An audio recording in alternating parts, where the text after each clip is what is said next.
Good morning. My name is Michael, and welcome to this video about newsletter content. I'm going to show you some of the newsletter elements that work for me, why it works, and a couple of examples that you can use in your newsletters. We're going to visit about the benefits of a newsletter, the frequency of how often you should send a newsletter, what kind of newsletter content gets read, and what makes your newsletter go from a good newsletter to a great newsletter. We'll talk a little bit about AI and the call to action that can be used in your newsletters, some of the common mistakes I've had, and the delivery of how to get your newsletter into your customers' hands. If you find this information helpful, please like this video and subscribe to HomePlate Rewards. I can't provide you information without your support and a growing channel. So hit the like button and subscribe to the channel for more tips and information. And write any comments or questions you may have below. I do review and answer any that I can. To start off, in the comments section, let me know where you're from. And are you doing a newsletter for your business right now? Over the years, I've done hundreds of newsletters. It's one of my favorite tools in marketing. I've found that a newsletter will open doors, break down barriers, has made me an expert, increased my client base, and closed sales for me. I've seen the advantages of what a good newsletter can do for your business. In a study from Industry Analysis, it says that 98% fail to meet the standard of truly engaging their audience. It reports some of the characteristics of a bad newsletter are it's boring and self centric, lacks segmentation, irregular delivery, and has technical issues. These are not characteristics that you want in your newsletter. Webmasters are predicting that the number of email users will grow to about 4.73 billion this year. Now, you don't need to plan on getting all of those addresses. You just need to collect your customers' emails and set campaigns to reach them. Now, I need to know, what are you wanting to accomplish and learn by watching this video? Tell me in the comments and let's get started. Your customers are busy people, and they aren't spending all of their time thinking about your company and your brand. Sending out sales newsletters, however, encourages customers to think about you more often than they would normally. And when you're sending them content that applies to their lives, they're not just thinking about your business, they start to think of you as an industry leader, not just another company. Years ago, in some real estate training I received, I was taught that in order for you to stay top of mind for your customers, you should have 33 touches with your customer throughout the year. How are you doing that? Here's a list on what I believe are some of the top benefits of a newsletter. Any of these can be your reason to be sending a newsletter to customers. It keeps your brand top of mind. When you're sending a newsletter on a regular basis, they see your contact information, your name, number, logo, what you can do to help them with their problem. You can build trust and authority. You can become the expert. As you share information and knowledge, they know where to turn when a question arises. You can establish deeper relationships. They get to know you better on a different level, more than your competitors are willing to go. A newsletter gives you the ability to drive traffic and sales, to direct them to your product. It's engagement and loyalty. When you provide great materials, your customers will follow you and help you with your goals. It can be a cost effective marketing tool. Compared with other forms of marketing, a newsletter is so low in cost, it makes it easy to see the highest ROI. Are you wanting to access any of these benefits for your business? Tell me in the comments which one of these reasons is a goal for you and your business. One of the questions we have as business owners is, are your newsletters being opened and read or ignored? Readers mainly skim content rather than read it through thoroughly. What can you do to get them to engage? How can you include content that matches this behavior? What we've learned is most people skim 70% of newsletter content, and they only fully read 19 to 20%, 26% of what they open. And 48% of salespeople never make a single follow up, and prospects need 7 touches before driving purchase decisions and action. Increase online purchase clicks by 27%, website visits by 26%, and retail purchases by 21%, which can and does equal more sales and exposure. And 42% is the average open rate. Thursday is the best day to send. Saturday is the worst. I see different numbers when I take the time to create something that people want and that they need. I've seen a client obtain an 80% open rate. I've seen increased sales and grown a following through consistent newsletters. Let me tell you what I love about these numbers and stats. They give me a direction. I can provide content so my client will read what I send. And I can follow up. And if I do so, after 7 touches, I can possibly have a sale. And when I know these stats, I can schedule my week and I can know the best days of when to send my message to be most effective. I've also had experiences where I walk into an office and the individual behind the desk says, "Michael, I just don't have time to talk today, and I've got to get this work done." And I've responded, "No problem. I'm just dropping off last month's stats for you to look at." And they've dropped their pen, picked up the paper, and we've had a 3 to 5 minute conversation. Or I was at a meeting and somebody walked up to me and said that their supervisor forwarded my newsletter to them and they wanted me to add their email so they wouldn't miss the next one. This is the power of a great newsletter. And is it making sense to you? Give me your thoughts or an experience of when you've received a good newsletter down in the chat. One of the first things to decide is the frequency of when you would like your newsletter to be delivered. And a couple of things to consider is the audience and the date and the time. Now, my opinion is monthly newsletters is the minimum that I would choose for frequency. This can cover the benefits you desire for you and your business. It can help you maintain constant engagement and it can nurture potential potential customers and optimize those marketing efforts that you're doing. Now, another option for frequency for your newsletter delivery is weekly. And through the years, there's only one thing that I see is an issue to doing a weekly newsletter, and that is finding content and material for the newsletter. But the pros for a weekly newsletter is 10 times the pros from the benefits of doing a monthly newsletter. Now, for those of you that truly have a fear and concern of doing a weekly newsletter, I do a free live class where I'll do a deep dive and show you how and where to find information so that you can do an email every week. Check the description area for more information on that. And there is one more option that I'm starting to see on frequency of newsletters, and that is daily. And I'm seeing many influencers and mentors that I know doing daily emails and having extreme success from doing so. So in the comments, tell me what frequency do you think that a newsletter should be sent and one that you're comfortable with right now. After choosing when you're going to send your newsletter, the next question is what do you say? What will and can help your customers? But before we go on, let me ask you this.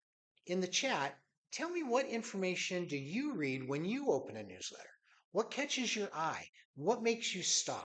Some things to consider putting in your newsletter is having a theme for your newsletter and making sure that you've looked at upcoming events and plan around those and design the newsletter around those. As you're designing and searching for content, you should choose a specific problem to solve and strategically place these items when you're designing that newsletter. So let's dive in and look at what could be put into your newsletter. Articles. This scares a lot of people, but not me. I've used articles for years. Let me tell you what I'm doing. While I'm reading and researching at nights and throughout the day, if I come across an article that I find interesting and helpful, I save it. I copy the link, I send it to myself, and when I'm sitting down to do my newsletter, I just look up my articles. I have the link, so I capture the headline, maybe a picture, and a line or two or a paragraph. I copy, paste, and design that into my newsletter. Now, some people will say this is cheating, and others will even say that it's illegal. But I've used an article that someone made public, and I share it, and I'm sending the traffic to their website or their blog or wherever they've posted this article and made it public. The next thing I'm using is blogs. This is my article. This is what I have on my website. And you should use a link and send people to your website and double dip both the newsletter and on the website hits. Get counts. and it gets counts and the visibility to your website, and they see your ads and your products to purchase. I use a lot of stories that inspire, that can bring delight, and even make people cry. And I've had to warn people, hey, this is a great article, but be warned, it might make you cry.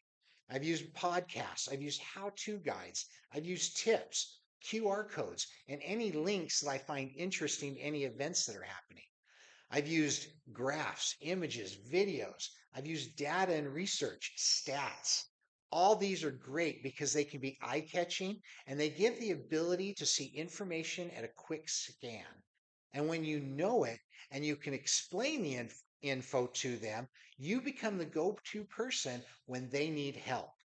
I do spotlights, I do company news, I do testimonials, I do behind the scenes. I help the customer get to know me better. And it can be the hammer that breaks the wall down and makes you more real to them. I put ads and promotions and contests, polls, quizzes, Q&As, holiday seasonal items, invites. It can help the engagement, but it can also be more information gathering tools.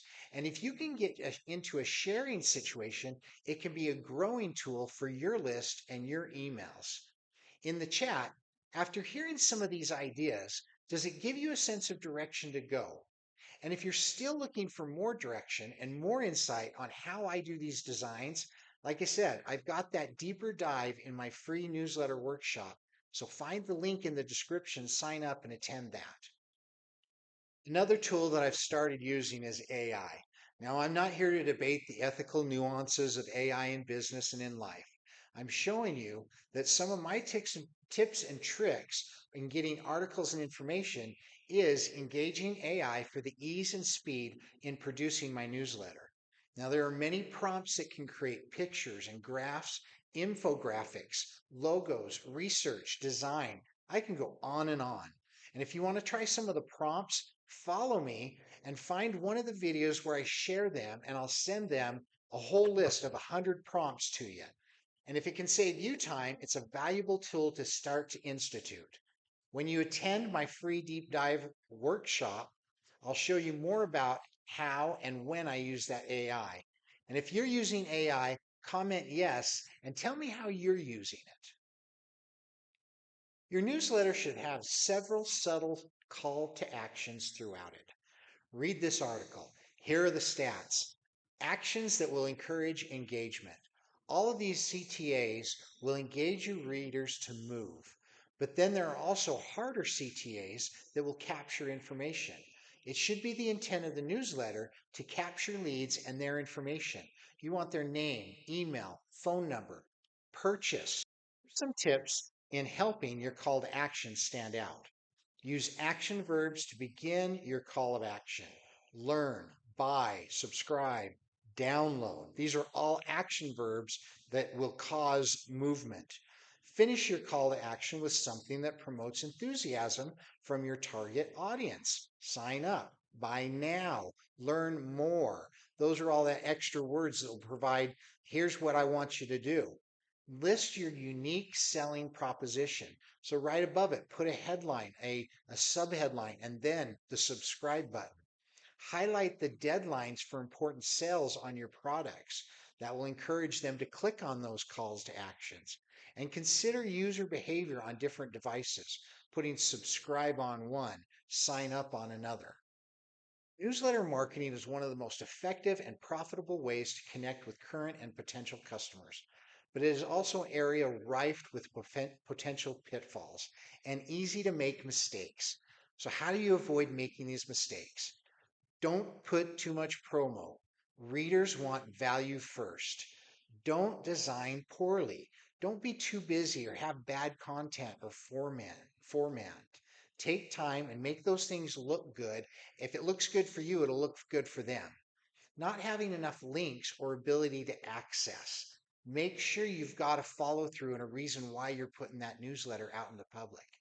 Having bad headlines, subject lines, and headers, and lack of proofreading. Do not send it out without you looking through and making sure. You don't want to look like a fool and having the wrong heading in there, the wrong spelling in there. And inconsistency. Being scheduling consistently on a weekly basis or a monthly and making sure that you stick to that schedule. Mass emails and regulation breaking. Do not get do not get stopped by the email police. That's the worst thing when you're put into jail that way. And ignoring the performance and the metrics to see how well your newsletters are doing. These are all common mistakes and something that you should look at with every newsletter that you send out. Another thing to consider in newsletter marketing is the delivery of your newsletter. There's so many options to consider, but finding the best option for you and your clients is on top of that list. In email, there's so many service providers for you to use: Gmail, Outlook, Constant Contact. And what you need to consider is what features will benefit you when choosing the provider to send your newsletters out. Are you looking at the stats, the delivery rate? Do you know what your open rate is? Your click through? How about your unsubscribe rate? Always put your newsletter on your website, in your blog, in the newsletter tab. Allow SEO to be your friend. Post it on social media. Let it go viral and see who can join and wants to now follow you. Print hard copies to hand out when you're out and about. And don't forget the importance of the subject line. Statistics indicate 47% of recipients open an email based on the email subject line. Sending it is one part of the battle. Getting the attention of the customer needs to be accounted for, and making it a reason for them to open and read your information. Delivery is a huge part of having a successful newsletter campaign. So I do a deep dive in this in my free newsletter workshop class. So find the link in the description and join me on my next class, and we'll talk more about this info. Thank you for watching this information on newsletter marketing. And if you're wanting to grow your business, get better at sales, hit your goals, watch some of my other videos. Please help this channel and like and subscribe for more. And you can always find me on my website and social media channels. Take care and have a great day.